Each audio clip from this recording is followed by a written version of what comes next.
이번 미술품은 예술은 민중을 위해 존재해야 한다며 담아낸 리베라의 이야기입니다. 칼라 백합은 멕시코에서 흔히 볼 수 있는 꽃으로 장례나 의식, 장식에 널리 사용되고 있었습니다. 아름다웠기에 찾는 이들이 많았고 꽃을 모아 옮기는 일은 무거웠지만 그만큼 높은 상품 가치를 지니고 있었죠. 멕시코 혁명 직후 겉으로는 민중의 시대였지만 현실은 여전히 노동 착취의 구조가 존재했습니다. 화려한 꽃들 뒤에는 가려진 노동자들이 있었으며 아름다움은 위에서부터 소비되었기에 오늘도 무게를 견디며 버티고 있습니다. 누구도 그의 고통과 그에 따른 꿇은 무릎은 기억해주지 못했고 여인은 노동의 무게를 함께 감당하는 존재로서 화면 속에 자리합니다. 그는 이런 사람들의 삶을 위해 예술을 만들고자 했습니다. 이때부터 노동자와 원주민 등을 그리며 자본과 권력, 착취의 주제가 그림 속에 남겨지게 되죠. 흐려진 얼굴 속에는 개인의 모습이 담겨 있지만 누구도 될 수 있다는 계급이 존재합니다.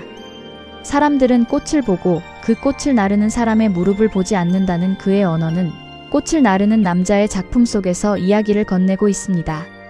다음 미술품은 그림 속 기호와 낙서로 자신을 표현하고자 했던 바스키아의 이야기입니다.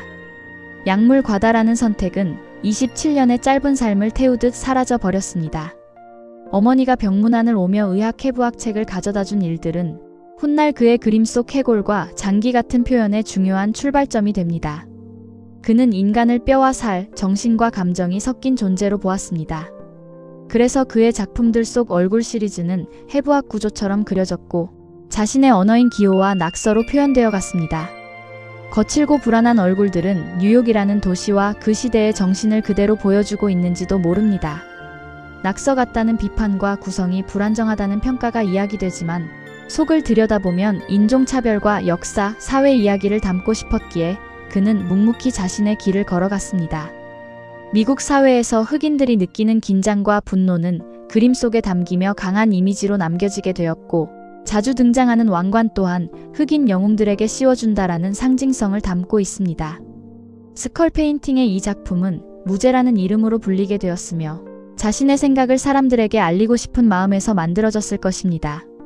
다음 미술품은 있는 그대로의 현실을 담아내려 했던 쿠르베의 이야기입니다. 장래의 십자가를 앞세운 채 삼촌의 마지막을 함께하려고 사람들이 모여들었습니다. 슬픔과 애도가 가득한 순간이지만 아무도 이 장면을 그리려 하지 않는다는 생각은 그에게 그림을 그려갈 이유가 됐습니다. 삼촌의 죽음은 그것들이 포함된 그의 생각과 합쳐져 표현됩니다. 중심과 주인공 등 감정이 없는 이 순간은 죽음 또한 마을의 일상적인 삶이었습니다. 이름 모를 개도 화면 속에 머물며 꾸밈없이 자연스럽게 남겨지게 되죠. 프랑스 혁명 직후 왕과 귀족의 몰락, 시민과 노동자의 시대가 오면서 그에게는 눈에 본 것만 그린다는 생각이 자리 잡습니다. 천사를 본 적이 없기에 그릴 수 없다는 그의 말은 하나의 선언에 가까웠습니다. 초대형 캠퍼스에 그려진 이 그림은 장례식장 벽에 걸리며 평범한 장례도 역사임을 말해줍니다.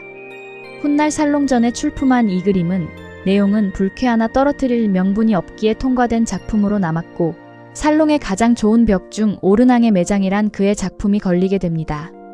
다음 미술품은 자신이 그려낸 작품을 바라보며 다양한 감정을 느껴갔던 고갱의 이야기입니다. 삶의 끝에서 남긴 마지막 질문은 이 그림을 넘어선 작품은 그릴 수 없다고 생각했습니다.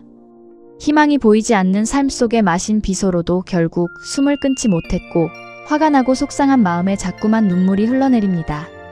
늦은 나이에 예술적 감각이 뛰어남을 발견했을 때일까요? 아니면 그 예술을 하고자 가족을 외면한 자신 때문일까요? 예술이란 핑계로 가족을 떠나버린 것이 제 탓이라는 걸 저도 알고 있습니다. 유럽에서의 예술도 그려나갈 이유를 찾지 못했고 문명사회의 강한 환멸을 느끼며 결국 타히티로 떠나는 선택을 했습니다. 가족 모두를 떠나며 만든 자신의 작품을 바라보며 그는 후회합니다. 후회 속에서 얻어진 그림 안에는 삶의 시작과 끝, 사는 동안 책임져야 할 선택이 존재합니다. 태어나는 것은 시작일 뿐 그 이후에는 선택에 따른 고통과 욕망만이 남아가게 되죠. 사는 동안 잘못한 그의 선택들은 지금 흐르는 눈물로 표현되었고 우리에게는 다른 삶을 살길 바란다는 작은 메시지일지도 모릅니다. 인생은 설명되지 않고 그저 지나갈 뿐이며 아름답기보다는 시간의 흐름과 그에 따른 질문을 건네고 있습니다.